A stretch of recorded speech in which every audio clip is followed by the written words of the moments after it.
Okay, dear 10th standard student, trigonometry chapter 6 example 6.20 is important, very important 5 marks. Very important 5 marks. A kite is flying at a height of 75 meter above the ground. ஒரு கைட்னா என்னது பட்டம். அது எங்கேருந்துன்னா ஒரு கிரவுண்ட்லேருந்து 75 metre ஹைட்டில் பறக்க விட்றாங்க. நீங்கள் தான் என்ன பண்ணுறாங்க, அந்த கைட்டை பறக்க விட்றாங்க கிரவுண்ட்லேருந்து.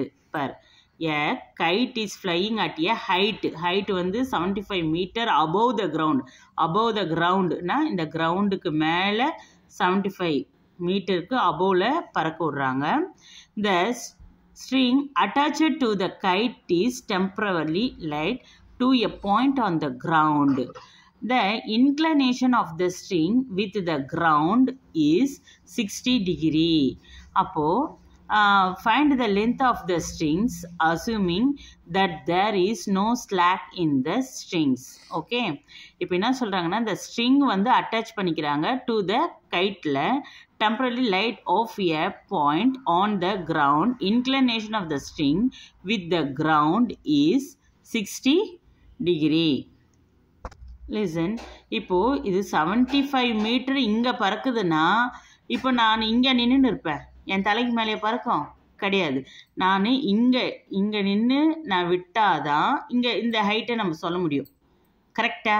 நான் இங்கேருந்து விட்டாதான் சாய்வாக அப்படியே ஸ்லாண்டிங்காக தான் பறக்கும் கைட்டு. அப்படியே நான் நிற்கிறேன்னா எனக்கு நேராக பறக்காது கைட்டு. அப்போது இங்கே பறக்குது 75 மீட்டர் மேலே பறக்குதுன்னா அப்போது எங்கே நிற்பாங்க? இங்கே நிற்பாங்க. அப்போ நான் பார்க்குற பார்வை வந்து எந்த டிகிரியில் இருக்குமா? 60 டிகிரியில். நானும் கிரவுண்டு மேலே தானே இருப்பேன். அப்போ கிரவுண்டு மேலே, அது கிரவுண்ட்லேருந்து கைட்டு பறக்கிற தூரம் வந்து 75 மீட்டரு. ஓகேவா? அதே போல் அதே கிரவுண்டில் தான் நான் நிற்பேன். நின்னாதான் ஸ்லாண்டிங்காக தான் பறக்கும் கைட்டு, எனக்கு நேராக பறக்காது. அப்படி இருக்கிறப்போ நான் பார்க்குற தூரம் எவ்வளோ இருக்கும்? 60 டிகிரி இருக்கும். இதில் எதுனா டவுட் இருக்கா? எதுவும் டவுட் இல்லை. கிவன் வந்து அவன் என்ன எனக்கு கொடுத்துருக்கான் அப்படின்னு பார்த்தோன்னா, ஹைட் கொடுத்துருக்கான். கைட் ஃப்ரம் கிரவுண்டு வந்து எவ்வளோ இருக்குது? ஏபி. இது வந்து பேர் கொடுக்குறோம். ஏபிக்கு 75 மீட்டர்னு கொடுக்குறோம். The inclination of the string with the ground, டீட்டாவுடைய வேல்யூ என்ன?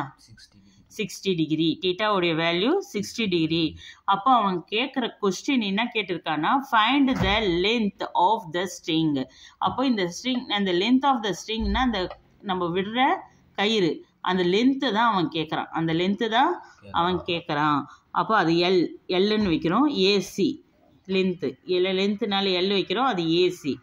ஓகேவா? இது போல் ட்ரிக்னாமெண்ட்ரியில் கேட்குறாங்கன்னா, ட்ரிக்னாமெண்ட்ரினாவே நம்ம என்ன எடுக்குவோன்னா, அதாவது இன் எ ட்ரையாங்கிள் ஏபிசி வந்து எதில் எடுப்போம்? டேன் டீட்டாவில் எடுப்போம். எதில் எடுப்போம்? Tan theta. டேன் டீட்டா தான் எடுப்போம். ஆனால் டேன் டீட்டாக்கு என்ன சொல்லுங்கள்? டேன் டீட்டாக்கு என்ன? எப்பவுமே டேன் டீட்டா தான் எடுப்போம். அதுக்கு வந்து opposite side by adjacent side. Okay, இதில் ஆப்போசிட் சைடு கொடுத்துருக்காங்களான்னு பார்த்தீங்கன்னா, எதுக்கு ஆப்போசிட் சைடு? டேன் டீட்டானா எது ஆப்போசிட் சைடுன்னு நம்ம சொல்லுவோம்? 90 டிகிரிக்கு தான் ஆப்போசிட் சைடு. அப்போ இது ஆப்போசிட் சைடு கொடுக்கல. அதே போல் அட்ஜசன்ட் சைடும் கொடுக்கல. இது ரெண்டும் வச்சு நம்மளால் கண்டுபிடிக்க முடியுமா? கண்டுபிடிக்க முடியாது. அதுக்கு பதிலாக இன்ஸ்டீட் ஆஃப் சைன் டீட்டா எடுத்துக்க போகிறோம். என்ன எடுத்துக்க போகிறோம்? Sine theta. அப்போது எப்பவுமே ட்ரிக்னாமெண்ட்ரியில் டேன் டீட்டா தான் எடுப்போம். ஏன் சைன் டீட்டா எடுக்கிறோன்னு இப்போ புரிஞ்சிச்சா? சைன் டீட்டாக்கு ஃபார்முலா வந்து opposite side by hypotenuse. Opposite side by hypotenuse. அதனால் சைட், இப்போது ஹைபாட்னியூஸ் தான் கேட்டிருக்கான். ஏன்னா 90 டிகிரிக்கு இருக்கிறது தான் என்னது? ஹைபாட்னியூஸ். ஹைபாட்னியூஸுக்கு ஆப்போசிட்டு தான் 75 டிகிரி. அப்புறம் அட்ஜசன்ட். ஓகேவா? இப்போது இதுவும் கொடுக்காதனால, இங்கே கொடுக்காதனால நம்ம என்ன கண்டுபிடிக்க முடியாது? டேன் டீட்டா கண்டுபிடிக்க முடியாது. ஓகேவா? சைன் டீட்டா ஆப்போசிட் சைடு என்ன? ஏபி. Opposite side AB. அடுத்தது ஹைபாட்னியூஸு ஏசி. ஹைபாட்னியூஸு ஏசி. அதாவது 90 டிகிரிக்கு இது வந்து ஆப்போசிட்டு. 90 டிகிரிக்கு ஆப்போசிட் வந்து ஹைபாட்னியூஸு. ஹைபாட்னியூஸ்க்கு ஆப்போசிட் தான் ஆப்போசிட்டு. இது adjacent. இப்போ sin thetaவில் sin 60 degree போடலாமா? ஏன்னா theta வேல்யூ என்னது? given 60 degree. AB என்ன கொடுத்துருக்காங்க? ஹைட்டு 75. AC நம்ம என்ன கண்டுபிடிக்க போகிறோம்? L கண்டுபிடிக்க போகிறோம். இப்போ sin 60 degree வந்து என்ன? √3/2. √3/2. அந்த √3/2 இப்போ கிராஸ் மல்டிப்ளிகேஷன் பண்ணுறோம். அதில் 2 × 75. 2 × 75. Next √3 × L. மல்டிப்ளிகேஷன். இதோடைய ரிலேஷன்ஷிப் என்னது? மல்டிப்ளிகேஷன். இது மல்டிப்ளை பண்ணிடுறோம். 2 5s 10, 0, 1, 2 7s 14, அந்த 1 ஆட் பண்ணால் 150. இவங்க ரெண்டு பேர் ரிலேஷன்ஷிப் என்ன சொன்ன? மல்டிப்ளிகேஷன். நம்ம கண்டுபிடிக்கிறது யார்? L. அப்போ மல்டிப்ளிகேஷன் பிகம் டிவைடு. நான் இதோடு விட்டாலும் ஆன்சர் கரெக்டு தான். இதோடு விட்டாலும் ஆன்சர் கரெக்டு தான். இல்லைன்னா √3 உடைய வேல்யூ வந்து போட்டு கூட நம்ம கண்டுபிடிக்கலாம். ஓகே, √3 உடைய வேல்யூ என்னன்னா 1.732. 1.732. இதை போட்டு கண்டுபிடிச்சி ஆன்சர் போட்டாலும் ஒன்று தான். இப்போது எப்படி டிவைட் பண்ணுவேன்? 150 டிவைட் பை 1.732. இதை டிவைட் பண்ணும். இது எப்படி டிவைட் பண்ணுறதுன்னு பார்ப்போம்.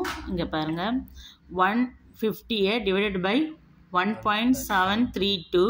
இங்கே 3 டிஜிட் ஆஃப்டர் பாயிண்ட் இருக்கிறதுனால 30 மேலே ஆட் பண்ணிக்க போகிறோம். ஓகேவா? அப்போது 1 போட்டு 30 ஆட் பண்ணனால நம்ம 2 டேபிள் அடிக்கலாம். 2 8s 16. ரிமைனிங் 1 இருக்குது. அந்த 1 பக்கத்தில் போட்டிங்கன்னா 13 இருக்கும். 2 6s 12. ரிமைனிங் 1 இங்கே போட்டிங்கன்னா 12. திருப்பி அகெயின் 2 6s 12. அடுத்தது 2 டேபிள் கீழே அடிச்சோன்னா மேலே எந்த டேபிள் தான் அடிக்கணும்? கேன்சல் இன் 2 டேபிள். 2 7s 14. ரிமைனிங் 1 அது பக்கத்தில் போட்டிங்கன்னா 10. 2 5s 10. ஓகே, நெக்ஸ்ட்டு எந்த டேபிள் அடிக்க முடியும்னு பார்த்தீங்கன்னா அகெயின் 2 டேபிள் அடிக்க முடியும். 2 4s 8. 2 3s 6. 2 3s 6. அதே 2 டேபிளில் இதுவும் அடிக்க முடியும். 2 5s 10. இந்த 2 0 அப்படியே எடுத்து மேலே போட்டுக்கலாம். ரிமைனிங் இது இருக்கிறத எடுத்து போட்டுட்டு இருக்கேன்னா இப்போது இதில் என்ன பண்ண போகிறோன்னா மல்டிப்ளை பண்ணிட்டு போகிறோம். 5 5s 25. 5 2 ரிமைனிங். 7 5s 35. அந்த 2 ரிமைனிங் ஆட் பண்ணால் 37. இந்த 2 0வும் இதில் அப்படியே எடுத்து போட்டுக்க போகிறோம். ஓகே, இப்போ 433. இதை வந்து 433 இதால் டிவைட் பண்ணிங்கன்னா answer we get answer. 433 8 times வருது இந்த ஆன்சரு. அதை அப்படியே சப்ராக்ட் பண்ணி 6 டைம்ஸ் வருது. பாயிண்ட் வச்சு ஒரு 0 ஆட் பண்ணுறோம். இது போல் நம்ம போட்டுகிட்டே வரோம். பாயிண்ட் எடுத்து 1 ஓவர். ஓகேவா? அது வரைக்கும் கண்டுபிடிச்சா போதும். Answer we get. ஓகே, நீங்கள் இப்படியும் விடலாம், இப்படியும் விடலாம். மார்க் உண்டு. ஓகே, ஃபஸ்ட்டு இந்த டயக்ராம் எப்படி போடுறோம், ஏன் சைன் தீட்டா எடுக்கணும், ஏன் டேன் தீட்டா எடுக்கணும்னு உங்களுக்கு தெரியணும். ஆனால் இதில் வந்து டேன் தீட்டா எடுக்கணும்னா நம்மளுக்கு என்ன தெரியணும்? ஆப்போசிட்டும் தெரியணும், அட்ஜஸ்டன்னும் தெரியணும். ஆப்போசிட்டும் தெரியணும், அட்ஜஸ்டன்னும் தெரியணும். ஆனால் அவங்க கேட்டுக்கிறது என்னன்னா ஹைபாட்னிஸ் தான் கேட்டிருக்காங்க. என்னன்னு கேட்டுக்கிறாங்க? ஹைபாட்னிஸ் தான் கேட்டுக்கிறாங்க. நம்மளுக்கு ஆப்போசிட் தெரியும், ஆனால் அட்ஜஸ்டன்ட் தெரியாது. ஆனால் இது 2 தான் இருக்குது. டேன் தீட்டாவில் எது 2 இருக்குது?